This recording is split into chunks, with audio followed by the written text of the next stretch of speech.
On connaît tous des athlètes qui sont très musclés et pour autant pas si forts que ça, et à l'inverse, des athlètes plutôt sveltes, pas spécialement musclés, avec une grosse masse musculaire, mais qui sont pourtant très forts. Alors qu'est-ce qui explique cette différence? Est-ce que le muscle est vraiment signe de performance? C'est ce qu'on va décrypter dans cet épisode de podcast. Hello tout le monde, on se retrouve dans ce nouvel épisode du podcast Force Intérieure, le podcast qui parle de santé, de performance, avec un nouvel épisode tous les lundis. Et vous l'aurez compris avec cette introduction, aujourd'hui on va parler de physique et de performance, de voir si les deux sont liés, de voir comment passer de l'un à l'autre, de l'autre à l'un. Ça se dit pas vraiment comme ça, mais vous avez compris ce que je voulais dire. Et surtout, je vais vous apporter un petit peu de physiologie, un petit peu de biomécanique, pour que vous puissiez comprendre exactement pourquoi on peut avoir ces différences entre physique et performance. Avant qu'on démarre cet épisode, je voulais vous remercier, vous êtes de plus en plus nombreux à écouter les épisodes de podcast, et ça me fait extrêmement plaisir. Merci aussi à tous ceux qui pensent à liker l'épisode, laisser un petit commentaire. C'est vrai que sur les réseaux sociaux, c'est ce qui nous permet de nous donner un petit peu plus de visibilité, un petit peu plus de force, que ce soit d'ailleurs ici dans le podcast ou sur mes autres réseaux sociaux, Instagram et TikTok. Donc ceux qui pensent à faire une de ces petites actions à chaque fois qu'ils voient un de mes contenus, merci beaucoup, vous m'aidez à avoir plus de portée, plus de visibilité et donner plus de vie et de sens à mes projets. Donc ça me fait extrêmement plaisir. Donc je compte sur vous pour le faire également avec cet épisode et on va attaquer le vif du sujet. Donc comme je vous l'expliquais en introduction, on a différents profils d'athlètes. On peut avoir des athlètes très musclés, des athlètes pas tant musclés que ça. Et quand on commence à s'intéresser un petit peu aux sports de force, donc que sont le street lifting, vous savez que c'est la discipline que je pratique, donc c'est celle dont je parle le plus, mais c'est également valable dans le powerlifting et l'haltérophilie. Et d'ailleurs, ça va être intéressant de comparer un petit peu les physiques parce que on va s'apercevoir que même si les trois sont des sports de force, les physiques sont assez différents pour une raison que je vous évoquerai dans cet épisode-là. On a des physiques chez les athlètes qui sont très différents. Et on peut avoir des athlètes qui sont très musclés, très massifs, et d'autres qui sont plutôt assez fins, peu massivement développés, on va dire. Et pour autant, c'est pas forcément le plus musclé qui sera le plus fort. Et c'est ça que je vais vous détailler un petit peu dans cet épisode, même si ça peut paraître un petit peu contre-intuitif quand on connaît pas exactement les sports de force. Pour ceux qui écoutent mes podcasts régulièrement, là on va rentrer vraiment dans le vif du sujet de l'impact du système nerveux sur la performance et également sur l'esthétisme. C'est vrai que je vous parle souvent du système nerveux, de l'impact que ça a dans les sports de force, de à quel point il faut le préserver, à quel point il faut le chouchouter pour pouvoir bien récupérer. Et là, dans cet épisode, je vais vous expliquer vraiment pourquoi, qu'est-ce qui se passe, on va dire, d'un point de vue physiologique, pour que ce soit ce système nerveux qui conditionne nos performances quand on fait un sport de force. Ce qu'il faut déjà comprendre, c'est que dans la force, volume ne veut pas dire force. La production de force, elle vient d'une interaction entre des facteurs neuronaux, donc des neurones qui viennent du système nerveux, des facteurs musculaires évidemment, mais également des facteurs mécaniques. Et c'est cette imbrication de tout cet ensemble qui fait qu'on peut produire de la force. Donc vous l'aurez compris, le muscle seul, il va pouvoir produire de la force, mais il produit de la force sous une entité qui le conditionne. Si vous voulez, votre muscle, c'est un peu un exécutant. Si on lui dit de faire ça, il fait ça, mais si on lui dit pas, il va pas le faire. C'est ce qui explique pourquoi on peut avoir une grosse masse musculaire, mais si le système nerveux ne fonctionne pas correctement et n'envoie pas le message de « allez maintenant, on produit de la force maintenant », le muscle, il est là, il attend que ça se passe, il va pas forcément développer de la force. J'espère que ça vous aide à mieux comprendre, mais vous inquiétez pas, on va rentrer un petit peu plus dans les détails avec la suite de cet épisode. Ce que je veux que vous compreniez juste à ce stade de l'épisode, c'est que le muscle, c'est un exécutant. Le système nerveux, c'est lui qui décide, c'est lui qui donne les ordres. Et s'il donne pas d'ordre, il va rien se passer au niveau musculaire. On va approfondir du coup un petit peu plus ce rôle du système nerveux central. Vous allez voir qu'il a plusieurs éléments qu'il va pouvoir contrôler et qui vont faire qu'on va pouvoir produire de la force au niveau de nos muscles ou non. La première chose, ça va être le recrutement des unités motrices. Ce qu'il faut comprendre, le système nerveux, qu'est-ce que c'est? Je vais vraiment simplifier pour que vous puissiez comprendre. On a le cerveau, on a des neurones qui, via des fibres, arrive au niveau des muscles, et c'est ce message qui fait qu'on peut avoir une contraction musculaire à un moment donné. Donc une unité motrice correspond à un neurone plus une fibre. Donc vous comprenez bien que dans notre corps humain, on a des millions, milliards même, j'ai plus les chiffres en tête, mais il y a plein de petits fils qui se baladent un petit peu pour pouvoir envoyer tous ces messages, et pour qu'on puisse faire des mouvements même très fins, et de façon très forte, parce que vous allez voir, il y a une corrélation avec le nombre de messages reçus et la puissance de contraction qu'on va pouvoir appliquer au niveau d'un muscle. Un autre principe qu'il faut aussi comprendre, c'est que votre cerveau, il va recruter d'abord les petites unités motrices pour ensuite arriver à recruter les plus grosses qui vont être responsables de plus de production de force, vous l'aurez compris. Et plus un athlète est entraîné, plus il va rapidement et de façon plus forte pouvoir utiliser ses grosses unités motrices et donc produire plus de force. Pour vous imaginer ça de façon un petit peu plus concrète, ça peut expliquer pourquoi quand vous débutez un mouvement, vous allez mettre du temps à produire de la force, vous allez peut-être grinder sur une portion du mouvement et d'un coup avoir l'impression qu'il y a un rebond. Je sais pas dans quel mouvement ça peut être parlant. Éventuellement sur les dips, quand on apprend le mouvement par exemple, en bas du mouvement, on galère un peu et d'un coup, on a une force de poussée qui arrive. Donc ça, c'est plutôt valable quand on apprend. C'est un peu ce principe-là. C'est votre cerveau, il a recruté les petites unités motrices qui vont vous permettre de pousser. Donc là, vous êtes en galère. Et petit à petit, il se dit, ok, là, il faut que j'envoie plus de messages pour pouvoir y arriver. Et là, on va activer de plus grosses unités motrices, etc. Et là, c'est comme si on avait un soutien, comme si on avait des personnes qui nous aident d'un coup à pousser. Et on arrive à finir le mouvement. C'est un peu ce principe-là. Et plus on va être entraîné, moins cette différence, elle va être flagrante, parce que comme je vous l'expliquais, plus on est entraîné, plus on va rapidement aller taper les grosses unités motrices, et du coup pouvoir produire de la force plus fort et plus rapidement. C'est ce qui nous permettra de soulever plus lourd et aussi de façon plus efficace. Et donc là, à partir des informations que je vous ai données, vous pouvez comprendre qu'entre deux athlètes, on va dire de même aspect physique, même si c'est pas vraiment possible, supposons que deux athlètes qui physiquement se ressemblent en termes de masse musculaire et de volume musculaire, on va avoir une différence de recrutement moteur, parce que c'est pas possible d'avoir le même recrutement au même moment, et en fonction des entraînements de l'un et de l'autre, il y en a un qui pourra être beaucoup plus fort sur le mouvement parce qu'il s'est beaucoup plus entraîné en force, et que même s'il n'a pas un volume supérieur à l'autre athlète, il va pouvoir recruter plus rapidement toutes ses fibres motrices, et l'autre va mettre un peu plus de temps parce qu'il n'a pas encore travaillé le mouvement, et qu'il faut que son cerveau apprenne à envoyer le message plus rapidement et plus fort. Et d'ailleurs, en même temps que je vous explique ça, ça peut vous parler si par exemple vous voyez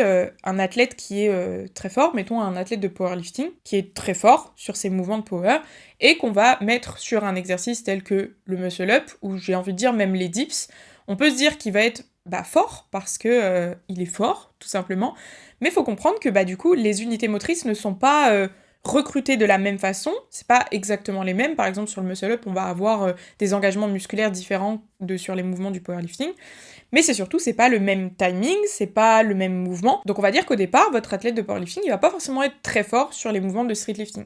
L'avantage qu'il va avoir, c'est que il y a quand même une réponse musculaire, une réponse nerveuse qui va se faire beaucoup plus rapidement que quelqu'un qui n'a pas d'antécédents sportifs et dont le système n'est pas déjà programmé pour pouvoir avoir une réponse rapide et forte. Néanmoins, la progression sur un athlète qui passerait du power au street sera quand même beaucoup plus rapide, vous l'aurez compris, parce que le corps est quand même entraîné à avoir une réponse nerveuse efficace, assez forte, et même si pour l'instant, on va dire que le cerveau ne connaît pas le chemin pour pouvoir faire les muscle-up et les dips, ou en tout cas pas aussi bien que sur le bench, le squat ou le deadlift, il va quand même apprendre plus rapidement parce qu'il a déjà mis en place ses adaptations sur d'autres mouvements. Mais c'est pour vous expliquer que, on peut très bien voir un power qui bascule sur du street, qui est en galère au début, et vous allez voir que rapidement, après, il va progresser même beaucoup plus vite, parce que le cerveau a déjà cette capacité de remaniement, et qu'il faut juste le transférer sur un autre mouvement, sur un autre pattern, sur un autre timing. Le deuxième point, que j'ai déjà évoqué un petit peu, c'est la fréquence de décharge. C'est-à-dire, je vous ai expliqué, il y a votre neurone, il y a, votre fibre musculaire, votre unité motrice, et plus le neurone va envoyer des messages de façon forte, à une forte fréquence de décharge, si vous voulez, plus la contraction va être efficace et forte. Ce qui va avoir un gros impact sur la production de force. Et ça, j'étais en train de réfléchir à comment vous l'illustrer. On va supposer une lumière qui s'allume que quand on est en appui sur un bouton. Si j'appuie une fois sur le bouton, elle s'allume, elle s'éteint. Si j'appuie de façon continue sur le bouton, elle va rester allumée. Si j'appuie vraiment vite, on va pas voir la différence de allumé-éteint. Au niveau de votre muscle, c'est un petit peu ça. Je sais pas si la comparaison est très parlante, mais pour moi, elle l'est en tout cas, c'est plus j'envoie de la fréquence de décharge, plus la lumière va être vive, plus elle va rester en place, et vous l'aurez compris, la lumière c'est l'analogie à votre muscle, plus votre muscle peut produire de la force. Et ça pareil, c'est avec l'entraînement qu'on arrive à avoir une meilleure fréquence de décharge, et comme je vous prenais l'exemple d'un dips, d'un débutant au départ, où on pousse doucement, et d'un coup, on a une recrudescence de force, c'est un petit peu ça. Et ça permet aussi de comprendre la différence entre des profils qui sont explosifs et d'autres qui sont lents. Parce qu'on a des profils, on va se dire, les dips c'est moins parlant parce que, il y a des profils explosifs sur les dips aussi, mais je trouve que c'est plus parlant si je vous parle peut-être du tirage. Par exemple, sur le muscle up, on va se dire muscle up bar surtout, on est obligé d'être explosif. Tu peux pas être peu explosif sur ce mouvement, ou en tout cas ça va être très compliqué pour toi de monter et aller forte charge. Et donc ces profils explosifs, ça veut dire que dès le début du mouvement, on a une grosse fréquence de décharge au niveau de la contraction musculaire, ce qui fait qu'ils arrivent à contracter ultra rapidement leurs muscles et de façon très forte, ce qui leur permet d'arriver très rapidement en haut pour pouvoir faire leur exercice de muscle-up. A contrario, on a des athlètes qui seront plutôt lents. Donc comme je vous le disais sur l'exercice du muscle-up, il y aura, je pense, toujours une différence en vrai entre athlète explosif et athlète lent parce que le mouvement veut qu'on ait une certaine explosivité au départ. C'est moins vrai sur le muscle-up anneau parce qu'on peut beaucoup plus compenser juste par l'aspect force plutôt que par l'aspect explosivité. Mais bon, sur le muscle-up bar, ça reste quand même un avantage d'être assez explosif. Mais si on prend l'exemple par exemple du squat, là c'est plus vrai. C'est plus vrai parce qu'on a des athlètes qui sont très explosifs, donc c'est-à-dire en bas du mouvement, ils vont produire une grosse explosivité, ils vont monter très rapidement, très fort. Et à l'inverse, on a des athlètes plutôt lents qui vont avoir une fréquence de décharge qui est un petit peu plus lente, ce qui fait que ça va arriver un petit peu par palier et qui vont du coup grind sur la montée, mais qui seront pas forcément moins forts. Et ça, encore une fois, il y a une notion de travail. Plus on travaille son explosivité, plus on va arriver à développer cette fréquence de décharge et à devenir de plus en plus explosif. Mais il y a aussi une partie un petit peu constitutionnelle de comment tes fibres sont de façon génétique constituées. On a toujours une prédominance par exemple de fibres endurantes ou plutôt lentes. C'est un peu la même chose au niveau du système nerveux. On a des systèmes nerveux très réactifs, d'autres un petit peu moins. On peut le travailler, mais il faut comprendre qu'il y a quand même une base constitutionnelle qui explique pourquoi aussi d'autres athlètes peuvent arriver plus facilement à être un profil explosif et d'autres moins. Il y a aussi tous les facteurs de passé sportif. Mais bref, je vais pas vous refaire tout le détail là, on en a déjà beaucoup parlé. Là, l'idée, c'est que vous compreniez un petit peu plus l'impact du système nerveux. Donc là, on commence à comprendre un petit peu l'impact de notre système nerveux sur déjà la capacité à recruter une fibre musculaire et à la recruter de façon plus intense, plus forte par le nombre de messages envoyés. Un autre élément qui va être très important aussi, c'est la synchronisation des unités motrices. C'est-à-dire, au sein d'un muscle, si votre cerveau envoie plein de messages, mais de façon décalée, on va dire, alors c'est minime en vrai, je fais ce geste-là, mais il faut comprendre que c'est de l'ordre de millièmes de seconde, voire plus, que la différence se fait, mais c'est un petit peu ça, un petit peu ce décalage. Admettons, vous voulez, je sais pas, faire votre biceps curl. Si toutes vos unités sont contractées pile au même moment, au centième de millième de seconde près, vous allez pouvoir produire de la force parce que tout est concomitant. Si par contre, tac, il y a un léger décalage à chaque fois sur vos fibres, c'est ce qui va rendre la contraction plus difficile. Encore une fois, si je peux vous imaginer ça, on va supposer une charge au sol qu'on doit lever à plusieurs personnes parce que c'est trop lourd. Si moi je commence à lever en premier, puis après le voisin, puis lui, il a pas encore levé, etc. La charge, elle va être beaucoup plus lourde pour moi et je vais peut-être pas réussir à la lever. Que si on se met tous en même temps pour pouvoir lever la charge vraiment à la seconde près, elle va nous paraître beaucoup plus légère parce qu'on aura équilibré les contraintes au niveau de tout le monde. Pour vos unités motrices, c'est la même chose. Si tout le monde se contracte en même temps, chacun a, entre guillemets, moins de charge à gérer, et du coup, la charge nous paraît plus légère, on peut soulever plus lourd. J'espère que ça vous aide un petit peu les petites images que j'essaye de vous trouver. J'avoue, je fais ça un petit peu à l'improviste comme ça, ce qui me vient en tête, et j'espère que ça vous parle autant qu'à moi, mais je trouve que c'est pas mal pour essayer de comprendre un petit peu ce système-là quand on n'est pas spécialisé, quand on connaît pas forcément la façon dont tout ça fonctionne. Ça peut nous aider à mieux comprendre et aussi mieux comprendre pourquoi nous, ça fonctionne comme ça chez nous. Pourquoi on voit des athlètes ultra explosifs et nous on n'arrive pas à être explosifs. Pourquoi quand on débute on est plutôt sur cette phase-là de mouvement et on voit des gens qui sont professionnels, qui travaillent le mouvement depuis longtemps, qui fonctionnent un petit peu différemment. Ça vous aide à comprendre un petit peu les différences qu'il peut y avoir et on reviendra un petit peu sur le fond du sujet, mais je pense que vous commencez à me voir venir sur pourquoi on a des athlètes qui sont très musclés, peu forts, et à l'inverse des athlètes qui sont peu musclé, très fort. Maintenant qu'on a un peu compris comment fonctionnait votre cerveau, avec les messages qu'il envoie à vos fibres musculaires, on va voir un petit peu aussi comment tout ça se coordonne, parce que là je vous ai parlé de la coordination, on va dire, intramusculaire, le fait de contracter les fibres motrices en même temps, au même moment, sur un même muscle, mais ce qui va être important aussi pour performer en force, en streetlifting ou autre sport de force, ça va être la coordination intermusculaire, c'est-à-dire la coordination entre des muscles différents. Parce que sur un même mouvement de muscle-up, de traction, de dips ou de squat, on a en réalité plein de muscles qui vont travailler en même temps,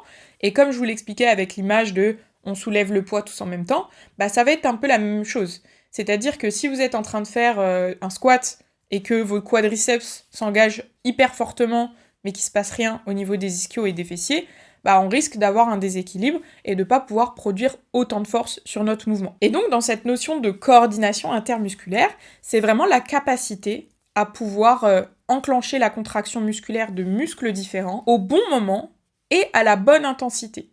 Parce que dans l'exemple que je viens de vous parler avec le squat, pareil, si on engage quadriceps, ischio, fessiers, tout ça en même temps, c'est cool, mais si on engage beaucoup plus fortement, bah, par exemple, voilà, les quadriceps par rapport au reste, on va pas avoir un bon équilibre. Et ce qu'il faut comprendre, c'est que là, je vous parle des muscles puissants, des muscles de force, mais il n'y a pas que ça qui va rentrer en jeu. Pour un mouvement, ce qu'il faut comprendre, c'est qu'on va avoir un fort engagement des muscles agonistes. Donc ce qu'on appelle les muscles agonistes, ça va être les muscles qui vont vraiment permettre le mouvement. On va dire ça simplement, les muscles qui permettent le mouvement. Si vous êtes en train de faire un biceps curl, le muscle qui permet le mouvement, c'est le biceps. Je vais vous parler sur des exos d'isolation parce que c'est peut-être plus facile à comprendre que sur des mouvements polyarticulaires où là, il y a des engagements quand même concomitants. Mais on va commencer par les exercices d'isolation. Vous faites votre biceps curl. Votre biceps, c'est votre muscle agoniste, c'est celui qui va s'engager fortement. Mais pour que vous puissiez faire votre biceps curl, bah, faut que votre triceps, il se relâche. Parce que si mon cerveau, il envoie un message au niveau du triceps de contracter, bah, je vais galérer à faire mon mouvement parce que on va avoir un message qui dit « Allez, je plie mon bras » et un message qui dit bah, « Je tends mon bras » et du coup, qu'est-ce que je fais ? Donc vous comprenez, il y a aussi cette notion de coordination avec recrutement d'un muscle, mais aussi relâchement de l'autre pour permettre le mouvement. Donc ça, c'est la première chose. Et il y a aussi l'engagement des muscles stabilisateurs. Donc dans le cadre du biceps curl, il y en a aussi, mais on va dire que c'est minime. Là, ça va plus vous parler sur les exercices polyarticulaires. C'est-à-dire, si je reviens sur mon squat, donc sur le squat, vous l'aurez compris, il y a les muscles agonistes et entre guillemets antagonistes qui vont travailler de façon concomitante, parce qu'on a besoin des deux pour pouvoir s'équilibrer, mais pas de la même puissance non plus. Donc ça rentre aussi dans la coordination intermusculaire. Mais on a aussi les muscles stabilisateurs du mouvement. C'est-à-dire que si j'engage pas mon tronc, si j'engage pas mes abdos, si j'engage pas mon dos, au final tout va s'effondrer et je vais pas pouvoir produire du mouvement parce que j'ai pas une bonne stabilité. Et si je vous prends par exemple les tractions, qui sont un mouvement fort dans le street lifting, si on reprend un peu tout ce que je vous ai dit là, le grand dorsal, c'est ce qui va permettre de tirer. Donc là, il faut une forte contraction. Et même si on peut l'avoir rapidement, c'est bien parce qu'on a cette notion d'explosivité dont je vous parlais dans les parties précédentes. On a les biceps qui vont venir assurer le mouvement, qui vont venir soutenir le mouvement. C'est pas le muscle de la production de force, on va dire, de ce mouvement, mais il vient assister, il va venir en soutien pour pouvoir générer un peu plus de force. On a tous les muscles autour des scapulas qui vont venir stabiliser le mouvement. Parce qu'en fait, si votre omoplate ou votre scapula, elle bouge dans tous les sens, votre grand dorsal, il va pas pouvoir s'engager correctement pour pouvoir produire de la force. Donc c'est très important que pour la production de force du grand dorsal, on ait une stabilité au niveau de vos omoplates, au niveau de vos scapulas, que ce soit sur tous les muscles qui gravitent autour, pour pouvoir produire de la force. Et on a aussi toute cette notion de gainage qui va permettre une bonne stabilisation, un bon gainage pour une bonne transmission de force. Si tout s'engage correctement, mais que vous avez vos jambes qui vous baladent comme ça va être beaucoup plus difficile pour le grand dorsal de devoir produire de la force, alors qu'il doit aussi gérer une instabilité qui le perturbe dans sa gestion de la contraction musculaire. Et là, ça va me permettre de transitionner vers une autre partie qui est ultra importante pour produire de la force, c'est de ne pas avoir de fuite de force. Donc là, c'est vraiment ce que je vous expliquais via l'exemple de la traction, avec la perte de gainage ou la perte de stabilité d'omoplate, c'est qu'on peut avoir un muscle très fort, on va dire qu'il y a une bonne coordination intramusculaire, un bon recrutement des unités motrices, une bonne décharge, on va dire un bon fonctionnement nerveux. Si derrière, on a des éléments qui perturbent le bon fonctionnement, on va avoir ce qu'on appelle des fuites de force, et on va pas pouvoir produire de la force comme on aimerait, parce qu'il y a un petit peu des parasites. Un autre exemple que je peux vous prendre, qui peut être parlant pour vous, c'est au niveau du squat. Si on va dire au niveau de vos jambes, tout va bien, c'est-à-dire que la coordination se fait bien, la contraction se fait bien, à une bonne puissance, au bon moment, on va dire, d'un point de vue nerveux, tout va bien, mais qu'au niveau des pieds, l'ancrage au sol, il est pas bon, que là, il y a un manque de contrôle moteur, un manque de coordination, vous aurez beau avoir une grosse puissance dans les cannes, vous allez être perturbé par des mouvements qui peuvent se produire au niveau des pieds. C'est pour ça que c'est hyper important sur un mouvement de prendre vraiment la globalité. C'est pas juste je vais être fort au squat, donc je renforce mes jambes et mes fessiers et je serai fort. C'est pas juste je vais être fort en traction et je me tabasse sur le tirage et je vais être fort. Enfin, ça va jouer, parce qu'effectivement, faire du tirage, ça va quand même aider à même la stabilité, plein d'autres points, etc. Mais ce que je veux dire, c'est que c'est vraiment un ensemble qui va vous permettre d'être fort sur les mouvements. Et donc, si vous m'avez suivi jusque-là, là, on peut vraiment comprendre pourquoi on se retrouve avec des athlètes qui sont très musclés et pourtant pas très forts. Parce que si cet athlète n'a pas un système nerveux qui est performant, s'il n'a pas une bonne coordination intermusculaire, s'il a des fuites de force, il va pouvoir développer d'un point de vue hypertrophie ses muscles, mais il va pas pouvoir les utiliser d'un point de vue force, parce que, ok, il y a de la masse, ok, il y a du monde dans le muscle, si vous voulez, c'est comme si on est dans une pièce, il y a beaucoup de monde, ok, il y a du monde dans les muscles, mais s'il n'y a pas un guide qui est performant pour dire à tout ce monde dans la pièce de faire ça en même temps, à la même force, etc., tout ce que je vous ai expliqué, il va pas se passer grand-chose d'un point de vue force. Alors qu'à l'inverse, si on a un plus petit gabarit, qui a peut-être moins d'unités motrices, mais sur ces moins d'unités motrices, il sait toutes les recruter au bon moment, comme il faut, etc., là, il va pouvoir produire beaucoup plus de force. Et ensuite, si on essaie de relier ça à notre pratique du street lifting, vous l'aurez compris que limite, c'est plus intéressant d'être sur ce profil-là. En fait, en street lifting, ce qu'il faut comprendre, c'est que sur 3 des 4 mouvements, on doit gérer notre poids de corps. Sur les muscle-up, faut se tirer. Sur les tractions, faut se tirer. Sur les dips, faut se pousser. Sur le squat, on va dire c'est moins important parce que même si on est plus lourd, limite ça va nous aider à avoir plus de stabilité, plus de puissance, plus d'ancrage au sol pour pouvoir produire de la force. Donc c'est un petit peu moins vrai sur ce mouvement-là. Mais du coup, nous en street lifting, vaut mieux être le plus léger possible et le plus efficace possible d'un point de vue force. Parce que si on a des gros muscles, tout ça, c'est cool. Mais si on n'arrive pas à utiliser 100%, on n'utilise jamais 100%, mais si on n'arrive pas à utiliser le maximum de notre masse musculaire, ça nous fait du poids à tirer qui nous aide pas pour le mouvement. Vous l'aurez compris. Alors attention, je dis pas qu'il vaut mieux être svelte, etc. Mais ce que je veux dire, c'est qu'on sera plus efficace en étant, on en avait déjà parlé dans d'autres épisodes, mais avec moins de masse graisseuse, parce que la masse graisseuse, c'est pas une masse qu'on va pouvoir chercher à recruter comme la masse musculaire qu'on peut travailler avec un entraînement adapté.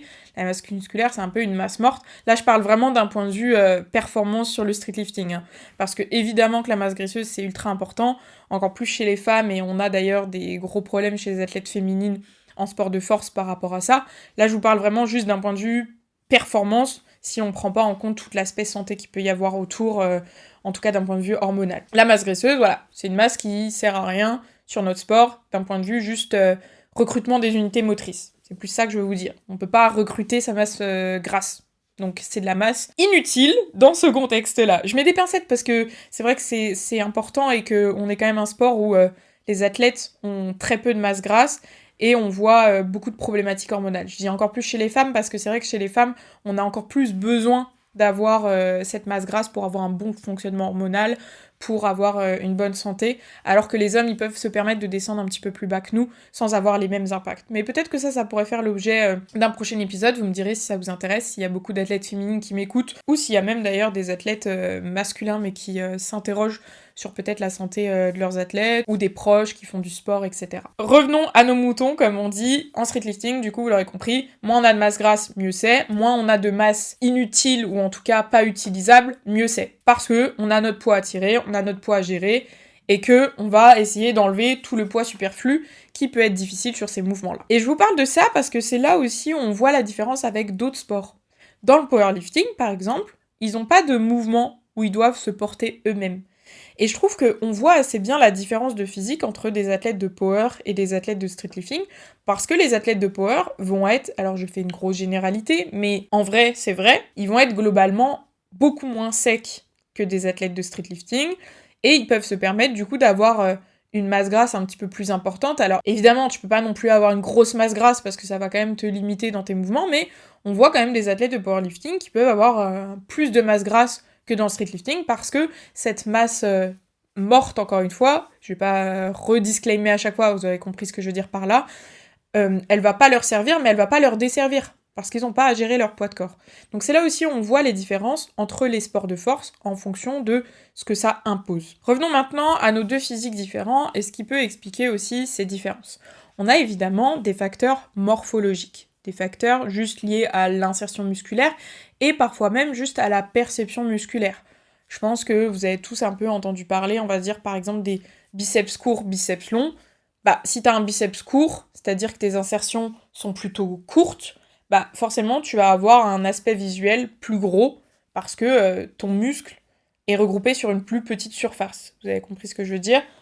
Si tu as une petite insertion musculaire, quand tu contractes ton biceps, ça fait tout de suite une grosse bosse, alors que si tes insertions sont plutôt larges, tu as un plutôt grand humérus, bah même si tu as la même quantité d'unités motrices, même si on peut pas vraiment dire ça comme ça, le même volume, on va dire, si on mesurait par rapport à la distance, bah ça va faire moins massif parce que c'est plus étalé.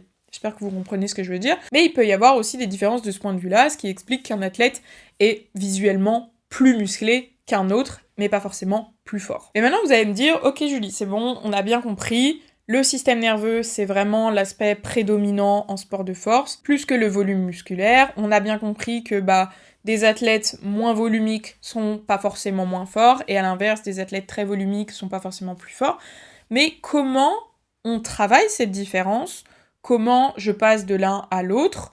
Comment, par exemple, si j'ai pas assez de masse musculaire, je fais en sorte d'avoir plus de masse musculaire juste parce que esthétiquement je trouve ça plus joli? Ou à l'inverse, est-ce que si je suis très massif mais que moi ce qui m'intéresse c'est plus la performance, comment je fais pour travailler d'un point de vue performance, gagner en force sans pour autant gagner plus de volume, parce que d'un point de vue volume, esthétiquement, je suis déjà bien comme ça? Eh bien, on va voir ça ensemble. Pour pouvoir gagner en force et améliorer son système nerveux, il faut l'exposer. Tout simplement, il faut l'exposer à des charges lourdes, il faut l'exposer à ce besoin de coordination intramusculaire et intermusculaire, parce que en fait, il faut comprendre que si vous vous exposez qu'à des charges légères, alors quand je parle de légère et lourde, il n'y a pas de nombre spécifique, c'est vraiment adapté à vous.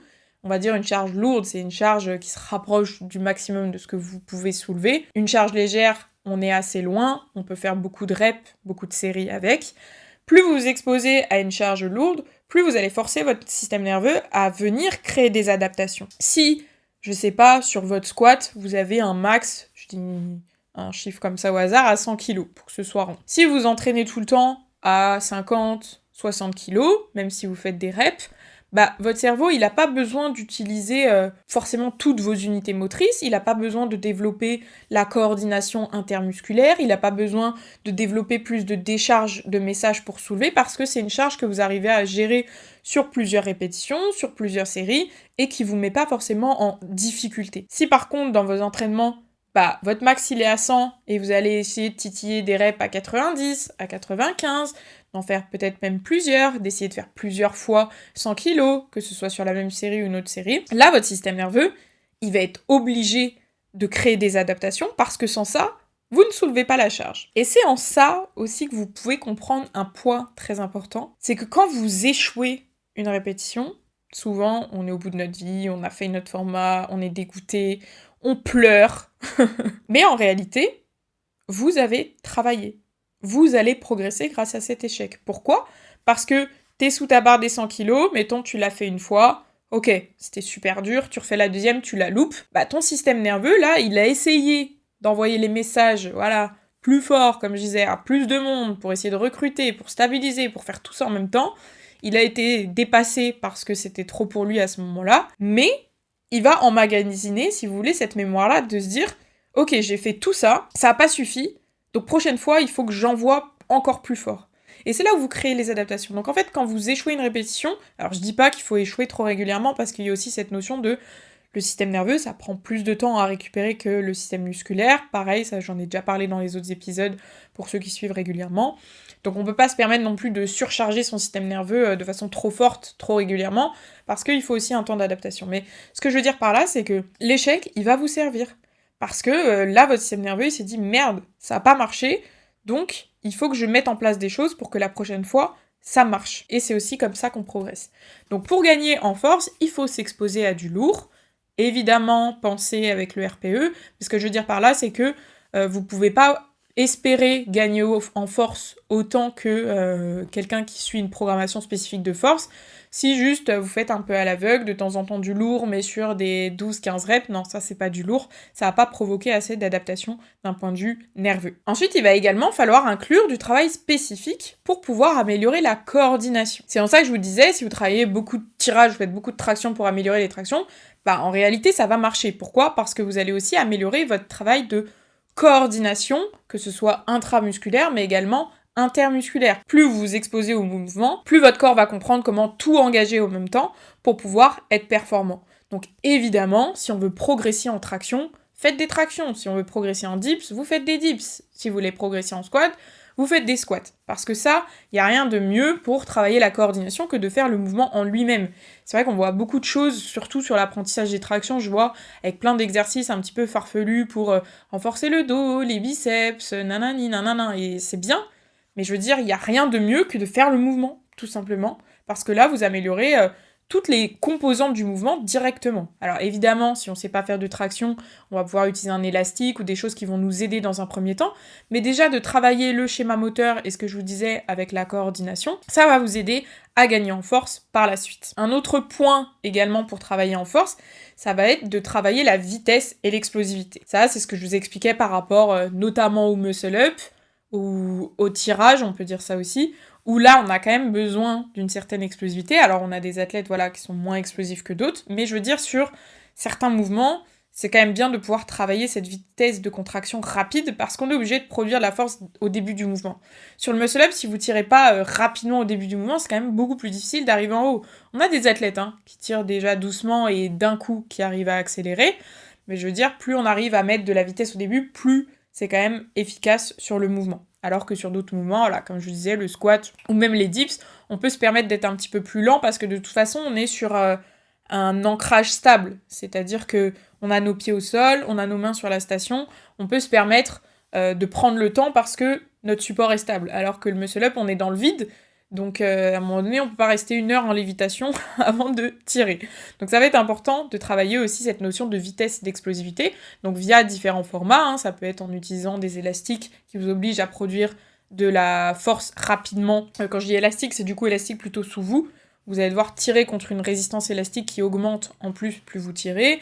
Ça peut être sur la vitesse d'exécution. Ça, c'est vrai que je l'ai inclus auprès de certaines athlètes, si vous m'écoutez, vous reconnaîtrez. Mais de juste leur mettre des tractions, que j'appelle traction vitesse, où là, juste, on met de la vitesse. On se pose pas la question de « mes mains, elles sont bien, mon gainage, mon truc et tout ». On s'en fout, on tire le plus vite possible. Parce que là aussi, on va commencer à coordonner un petit peu tout ça, arriver à contracter les unités motrices au bon moment, de façon rapide, avec de la décharge, comme je vous expliquais, en continu, pour pouvoir créer de la force. Donc ça, c'est un petit peu tout ce qui va vous permettre de basculer de l'aspect... je dis basculer, on ne choisit pas d'être volumique ou fort, mais en tout cas, si on veut gagner en force, c'est les aspects qui vont vous aider à prendre en force. Ensuite, maintenant, si vous êtes de l'autre côté, vous êtes fort, mais... voilà, vous aimeriez bien être un peu plus volumique, un peu plus rempli. Là, on va travailler un petit peu différemment. Il va falloir plutôt cumuler du volume sur votre muscle. Il va falloir rester plus longtemps sous tension. Là où en force, on n'a pas besoin de rester longtemps sous tension et au contraire, ça va peut-être même nous fatiguer. Là, sur le gain en volume, ça va être intéressant de gagner plus de temps sous tension, donc plus de répétitions, plus de séries, on peut inclure du tempo, et surtout on va pouvoir inclure du travail ciblé. C'est-à-dire que si vous voulez gagner du volume en biceps, vous pouvez faire des chin-ups, mais c'est pas là, on va dire, où vous allez favoriser le développement. Vous faites du biceps curl, vous en bouffez 4-5 séries de 10 à 12 répétitions. Là, vous allez commencer à gagner en volume. Et évidemment, on essaye de se rapprocher de l'échec musculaire parce que l'adaptation musculaire demande que l'on se rapproche de l'échec musculaire, là où c'est pas du tout vrai pour le gain en force, comme je vous l'expliquais avec le système nerveux. On peut se rapprocher de l'échec sur un élan de programmation, parce que ça va provoquer de l'adaptation, mais on peut pas à chaque séance aller taper l'échec d'un point de vue nerveux, parce qu'on va être KO, et que de toute façon, on ne parviendra pas à reproduire la même chose sur chaque séance, parce qu'on va se flinguer le système nerveux, tout simplement. Et là, peut-être qu'il y en a qui m'écoutent, qui me disent « Oui, mais moi, Julie, je veux le beurre et l'argent du beurre. Je veux être fort et je veux être volumique. Est-ce que c'est incompatible ?» Bien sûr que non. Et en vrai, il n'y a qu'à regarder les grands athlètes de la discipline. Généralement, même si on fait plus attention à l'aspect volume, à l'aspect esthétique quand on recherche la performance, ça va quand même de pair parce qu'on est obligé de garder une partie de renforcement pour pouvoir garder une base musculaire, parce que même si avec une petite base musculaire, on peut avoir un gros potentiel de force, on peut aussi se dire, plus j'ai de masse musculaire et plus j'arrive à la recruter, plus je serai fort, ce qui est logique aussi. Donc, dans les sports de force, on a toujours une base de renfort qui fait que généralement, le physique y suit assez bien. Et c'est vrai que c'est une crainte que beaucoup peuvent avoir quand ils s'entraînent beaucoup en musculation et ils se disent tiens, j'ai envie de basculer vers un sport de force, mais j'ai peur de perdre mon physique. En réalité, tu vas pas perdre ton physique parce que t'as déjà une base acquise et tu vas continuer à la développer. Alors évidemment, si dans ta recherche de physique, c'est très pointilleux, c'est très esthétique, on va dire, sur les insertions, etc., si tu viens du bodybuilding, bah ce sera pas la même chose, parce que tu vas pas avoir la même spécificité, vu que le focus est pas là.